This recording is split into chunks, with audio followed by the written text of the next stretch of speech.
तो हम बात करेंगे यार स्वराजिस्ट वर्सेस नो चेंजर्स की।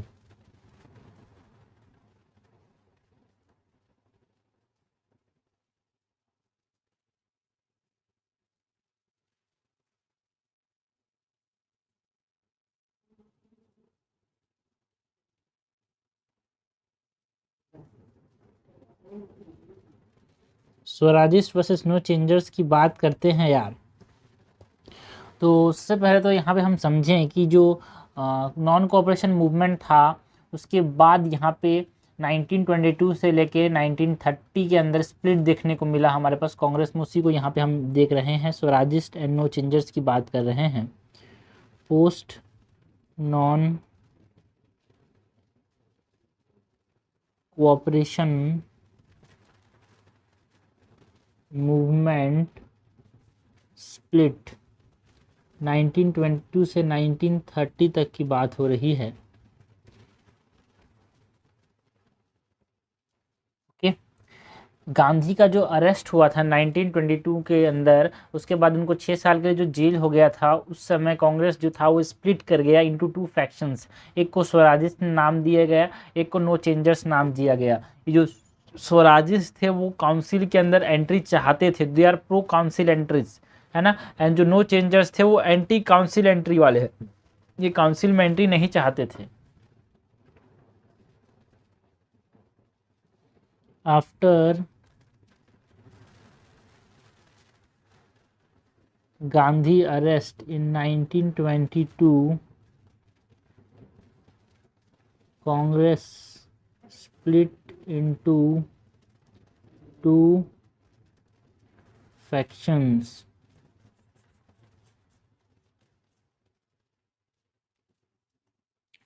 Okay.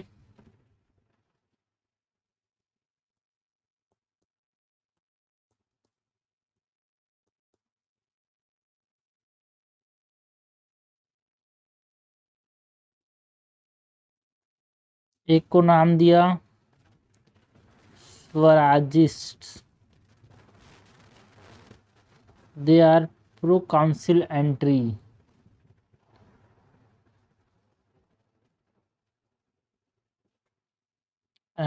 एक को नाम दिया नो चेंजर्स,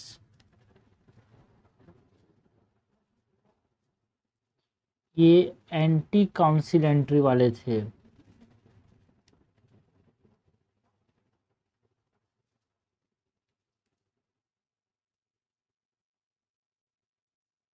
ओके,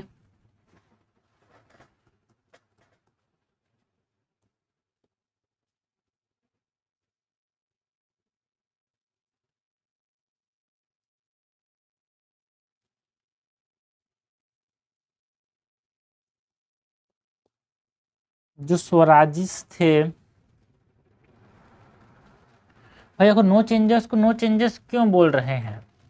ये चेंज नहीं हुए, है ना। दे अपोस्ट काउंसिल एंट्री, एक तरह से ये कंस्ट्रक्टिव वर्क पे ही काम करना चाहते थे, है ना। Like national schools and colleges के अंदर एक तरह से हिंदू मुस्लिम यूनिटी को बढ़ावा देने की बात करते थे। जो नो चेंजर्स थे खादी एंड चरखा प्रमोशन की बात करते थे, जैसे गांधी जी का जो कॉन्सेप्ट था उसी को ये फॉलो करना चाहते थे, ठीक है ना। इसी से एक ग्राउंड बना रहे थे फ्यूचर मास मूवमेंट के लिए। बट जो स्वराजिस्ट थे, है ना, एक तरह से ये एंट्री चाहते थे लेजिस्लेटिव काउंसिल में, एंड वहाँ पे घुस के कॉलोनियल रूल को यहाँ पे रोकना चाहते थे। एंड ये सोचते थे कि जो स्वराजिस्ट है कि काउंसिल में जब हम एंटर करेंगे तो हमको एक प्लेटफॉर्म मिलेगा, ठीक है, जहाँ पे हम एक्सपोज करेंगे ब्रिटिश पॉलिसीज़ को, है ना, ऑब्स्ट्रक्ट करेंगे ब्रिटिश पॉलिसीज़ को। एंड ऑल्सो ये नॉन कोऑपरेशन स्पिरिट जो था थ्रू लेजिस्लेटिव रेसिस्टेंस उसको मेंटेन करेंगे, है ना। हम लेजिस्लेशन के थ्रू नॉन कोऑपरेशन को मेंटेन करेंगे, ऐसा ये सोचते थे स्वराजिस्ट। एंड दिस स्वराजिस्ट जो ग्रुप था उसको लेड कौन कर रहे थे? C R Das and Motilal Nehru. ये इंपॉर्टेंट नाम याद होना चाहिए भाई कि हमारे पास स्वराजिस्ट कौन कौन से थे। स्वराजिस्ट बोलते ही दिमाग में दो लोगों का नाम हमेशा याद आ जाना चाहिए, that is Motilal Nehru and C R Das.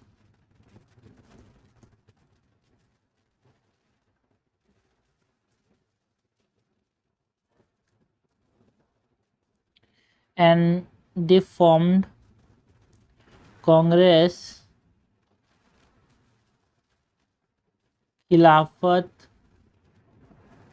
Swaraj party, है ना, कांग्रेस खिलाफत स्वराज पार्टी बनाए इन्होंने 1923 के अंदर to contest elections.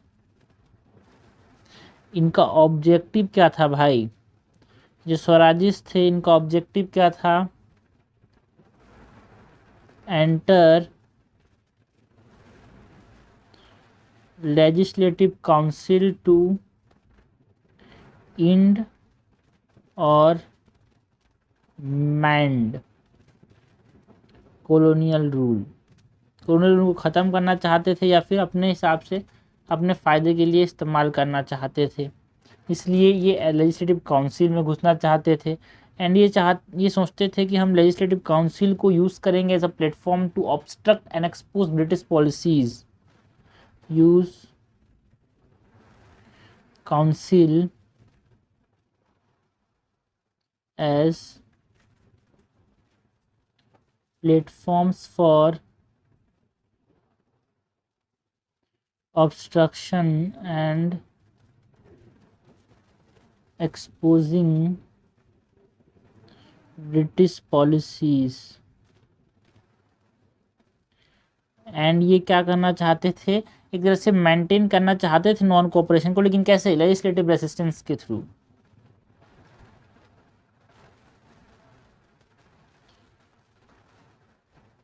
Non cooperation spirit through legislative resistance. Okay, तो ये हमने बात किया अबाउट दी स्वराजिस्ट की भाई, जो कि काउंसिल एंट्री चाहते थे। They are toward council entry, yes. No changes क्या थे, जो नॉन कॉपरेशन मूवमेंट के बाद जो उसका मेन स्पिरिट था, कहाँ पे खादी एंड चरखा प्रमोशन की बात करते थे, नेशनल स्कूल एंड कॉलेजेस खुलने की बात करता था, जो है ना नॉन कॉपरेशन मूवमेंट के अंदर हिंदू मुस्लिम यूनिटी की बात करते थे, तो कंस्ट्रक्टिव वर्क पे फोकस करते थे। तो वो कंस्ट्रक्टिव वर्क पे ही फोकस करेंगे, हम चेंज नहीं होंगे, हम नो चेंजर्स कहलाएंगे। और ये एंट्री नहीं चाहते थे काउंसिल्स के अंदर, ठीक है। एंड ये जो नो चेंजर्स वाला ग्रुप है, इसको कौन लेड कर रहा था यार,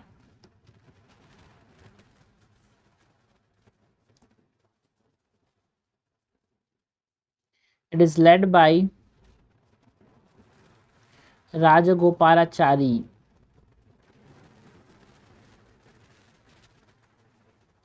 वल्लभ भाई पटेल, राजेंद्र प्रसाद। स्वराजिस्ट में CR Das and Motilal Nehru बहुत इंपॉर्टेंट हैं, नाम याद रखना, कंफ्यूज हो जाता है कभी कभी इंसान यार। एंड जो नो चेंजर्स में राजगोपालाचारी, वल्लभ भाई पटेल एंड राजेंद्र प्रसाद। एंड ये क्या करते थे भाई, they opposed council entry and they focused on constructive work like khadi and charkha promotion, like national schools and colleges खोलने की बात करते थे।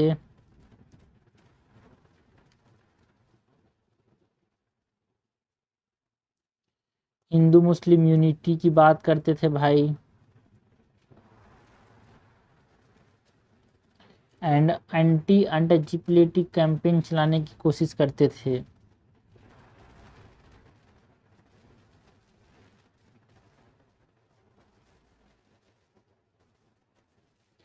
एंड ये क्या कर रहे थे, इससे ग्राउंड बना रहे हैं फॉर फ्यूचर मास मूवमेंट यार।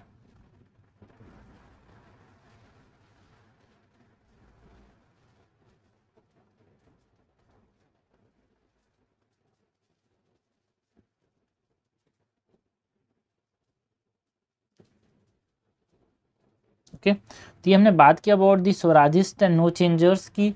नेक्स्ट यहाँ पे हम बात करते हैं 1923 एंड दिल्ली में एंड बेल्जियम में 1924 में जो रिकॉन्सिलिएशन देखने को मिला था, है ना, compromise, that is Swarajist allow to contest election but remain part of the Congress. एक कॉम्प्रोमाइज किया गया, कांग्रेस बोला कि स्वराजिस्ट आप ठीक है, आप कंटेस्ट करो इलेक्शन, बट आप कांग्रेस के अंदर ही रहना।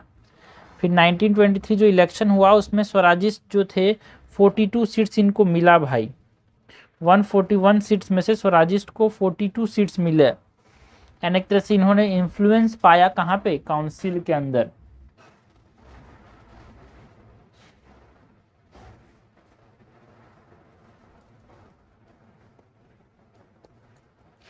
ओके, रिकॉन्सिलिएशन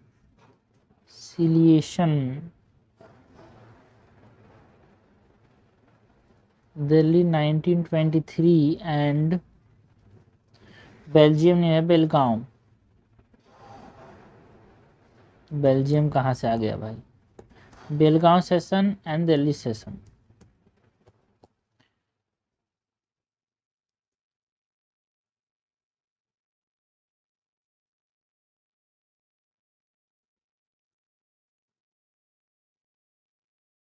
compromised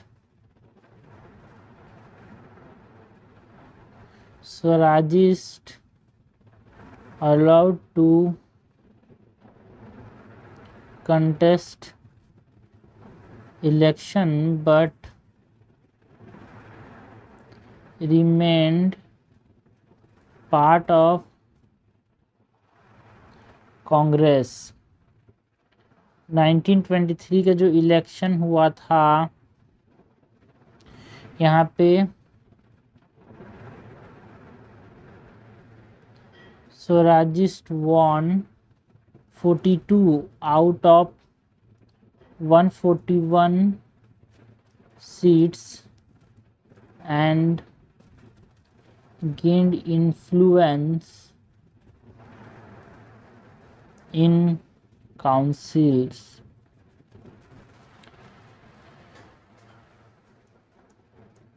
ये 1923 का इलेक्शन है, ये एक तरह से इम्पोर्टेंट हो जाता है यार। Swarajist won how many seats, 42 seats of 141। Okay ना, स्वराजिस्ट की जो एक्टिविटी थी काउंसिल के अंदर, इस वॉन कर लिए सीट्स, अब उनकी एक्टिविटी क्या थी उसकी बात करें।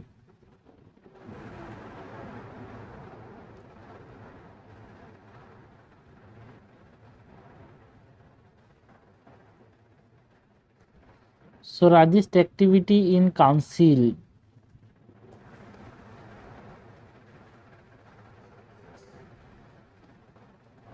So Swarajist थे, they used councils for anti-British agitation and budgetary obstruction।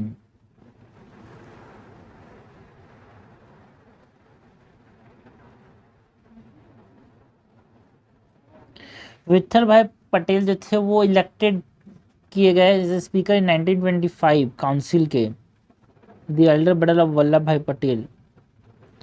तो Vallabh Bhai Patel was the part of the no changers, but Vithal Bhai Patel is the part of the Swarajist यार।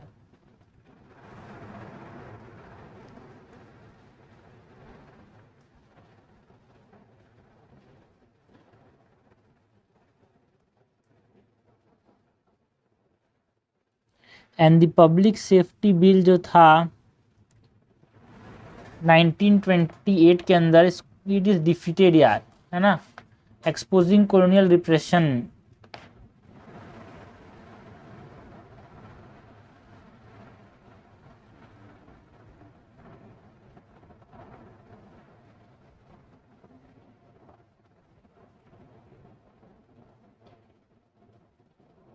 जो पब्लिक सेफ्टी बिल था ये हार गया भाई, है ना, and Vithal Bhai Patel is elected as a speaker. तो ये बहुत बड़ा अचीवमेंट था इनके लिए। एंड धीरे धीरे इनका डिक्लाइन देखने को मिला स्वराजिस्ट एक्टिविटी का, due to communal divisions and also जो CR दास थे उनका डेथ देखने को मिला 1925 में।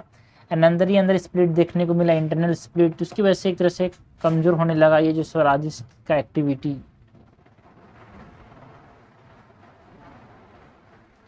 Decline due to communal divisions, also due to that of C.R. Das in 1925 and internal splits.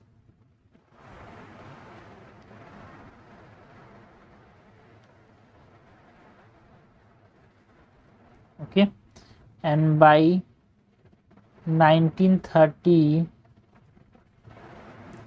withdrew from councils after Congress declared Purna Swaraj. Okay.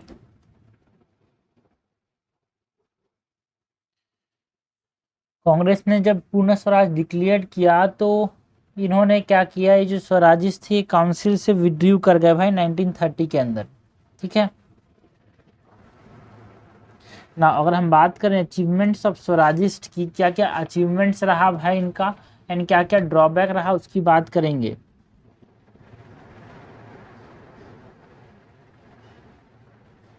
Achievements of Swarajist.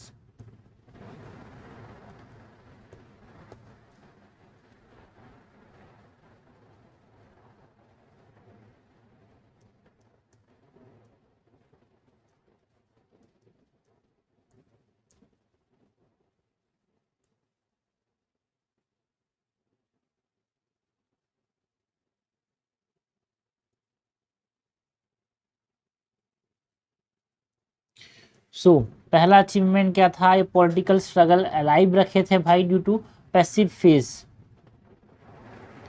kept political struggle alive during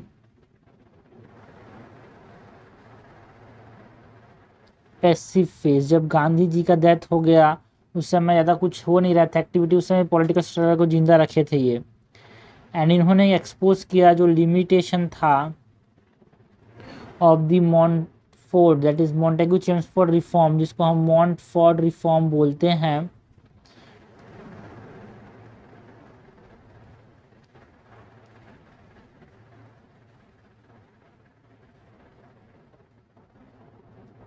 जो 1998 उसके limitations को इन्होंने expose किया स्वराजिस्ट ने। And they used councils as a tool for nationalist resistance.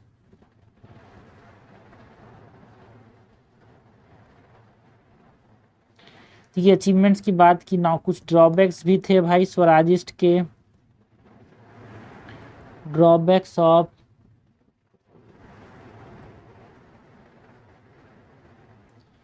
Swarajist की बात करें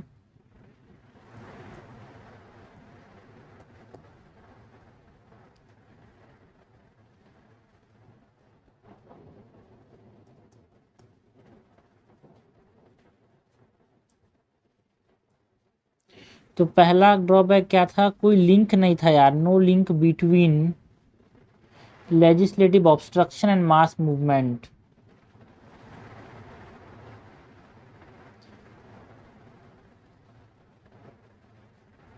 दोनों के अलग ही यहाँ पे डायरेक्शन में चल रहे थे, दोनों के बीच में कोई लिंक नहीं था, वो एक यहाँ पे ड्रॉबैक रहा।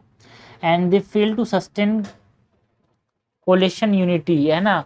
एंड जो पर्क्स थे ऑफिस के उसको रेसिस्ट करने से ये सक्सेसफुल नहीं रहे, फेल्ड हो गए उसमें। Fail to sustained coalition unity, जो गठबंधन बना था उसमें, और जो ये फायदे मिलते थे उसको भी ये रेसिस्ट नहीं कर पाते थे यार। तो इस प्रकार से ये जो स्वराजिस्ट वो फेल हो गए। Also lost Muslim support in Bengal, है ना। एंड ऑल्सो पीजेंट्स राइट को भी बैक नहीं कर रहे थे यार, दोनों एक तरह से नुकसान ही है। Lost Muslim support in Bengal by not backing peasants rights. किसानों के अधिकार को ये बैक नहीं कर पाए, इसकी वजह से में सपोर्ट भी चला गया मुस्लिम्स का बंगाल से। तो ये हमने ड्रॉबैक्स की बात की एंड इनके अचीवमेंट्स की बात की जो स्वराजिस्ट थे। नाउ हम बात करेंगे अबाउट दी नो चेंजर्स की यार, है ना। ये जो नो चेंजर्स थे इसमें श्री राजा गोपालाचारी, वल्लभ भाई पटेल और राजेंद्र प्रसाद एक इम्पॉर्टेंट लीडर्स थे, इसको लेड कर रहे थे। एंड इनके कंस्ट्रक्टिव वर्क्स की बात करेंगे एंड इनके क्या क्रिटिसिज्म रहा उसकी बात करेंगे। कंस्ट्रक्टिव वर्क बाय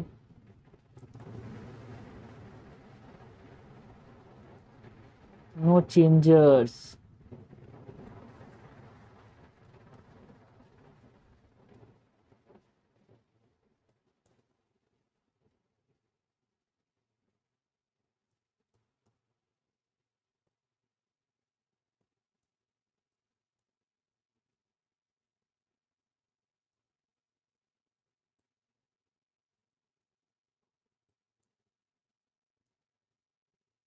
तो ये जो नो चेंजर्स है they built grass root network through social reforms.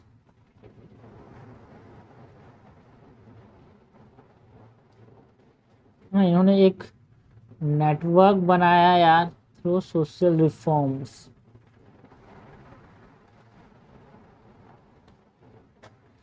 And ये जो नो चेंजर्स थे उन्होंने हेल्प किया to organise civil disobedience movement जो 1930s में हमको देखने को मिला, है ना, मास मूवमेंट जो है। They help organise civil disobedience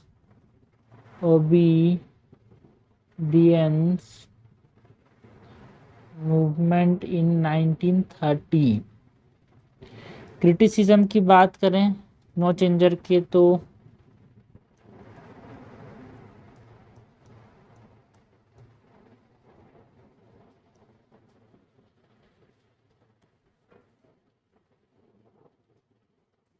criticism of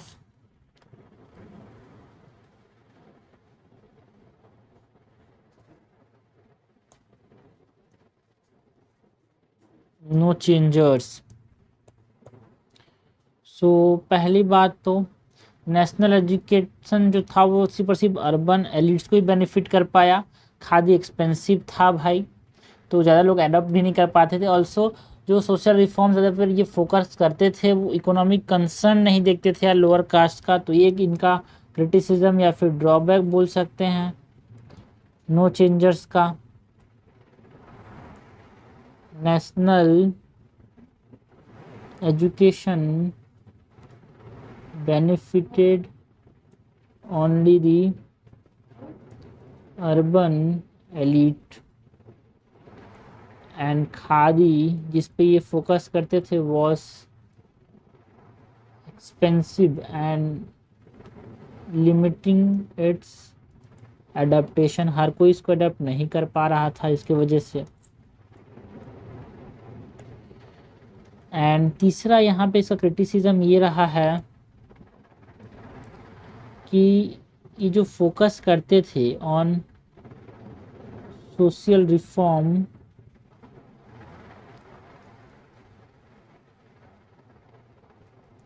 but ignore कर देते थे यार इकोनॉमिक कंसर्न को। भाई पैसा नहीं रहेगा तो लोअर कास्ट कहाँ से सोशल रिफॉर्म लाएगा। तो पैसा तो सबसे पहली चीज़ और सबसे आखिरी चीज़ है ज़िंदगी में। तो ये इम्पॉर्टेंट क्रिटिसिज्म रहा। हमने बात की अबाउट दी नो चेंजर्स की, ठीक है। तो ये हमने बात की about the Swarajist versus no changers की। स्वराजिस्ट जो थे वो प्रो काउंसिल एंट्री थे, no changers anti council entry थे। हमने रिकन्सिलेशन की बात की, हमने स्वराजिस्ट एक्टिविटी इन काउंसिल की बात की, स्वराजिस्ट के अचीवमेंट की, स्वराजिस्ट के ड्रॉबैक की। हमने बात की नो चेंजर्स की जो कि काउंसिल एंट्री के खिलाफ थे, जिसमें इंपॉर्टेंट लोग कौन कौन से थे, राजा गोपालाचारी, वल्लभ भाई पटेल एंड राजेंद्र प्रसाद। इसके कंस्ट्रक्टिव वर्क्स की बात की एंड इसके क्रिटिसिज्म की बात की।